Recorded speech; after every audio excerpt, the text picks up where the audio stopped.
ایک بادشاہ تھا جس نے اپنے وزیروں کو حکم دیا کہ سورج کے ڈھلنے سے پہلے پہلے میرے دربار میں شہر کا جو سب سے بڑا پاگل ہوگا اسے پیش کر دینا۔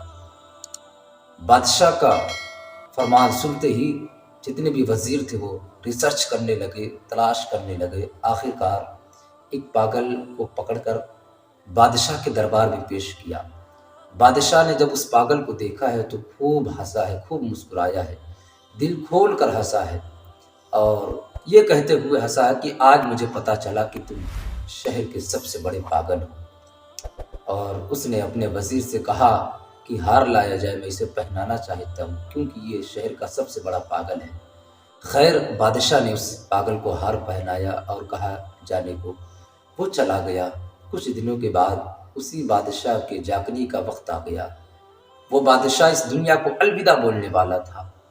اس بات کی خبر پورے شہر میں پھیل گئی۔ شہر کے سارے لوگ بادشاہ کو دیکھنے کے لیے آ رہے تھے۔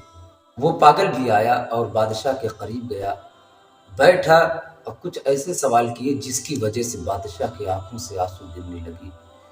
پاگل نے یہ پوچھا کہ بادشاہ سلامت، ذرا یہ بتائیں آپ شکار کرنے کا شوق رکھتے تھے کہ نہیں؟ کہا ہاں رکھتا تھا۔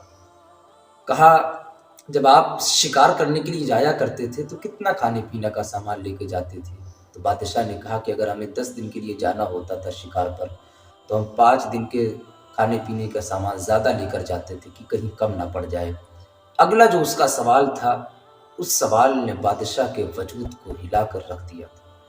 پاگل نے کہا کہ جب آپ 10 دن کے لیے شکار کرنے کے لیے جاتے تھے تو 5 دن کا سامان زیادہ لے کے جاتے تھے کہ کم نہ پڑ جائے۔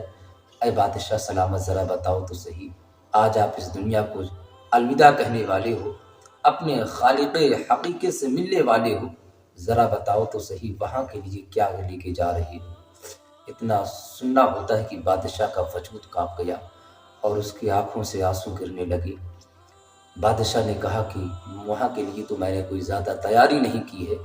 تو پاگل نے کہا کہ جو ہار آپ نے مجھے پہنائے تھے اصل میں اس کے سب سے زیادہ حقدار آپ ہیں۔ آپ نے مجھے پہنایا تھا یہ کہہ کر کہ میں بہت بڑا پاگل ہوں، حقیقت میں تو کچھ اور ہے۔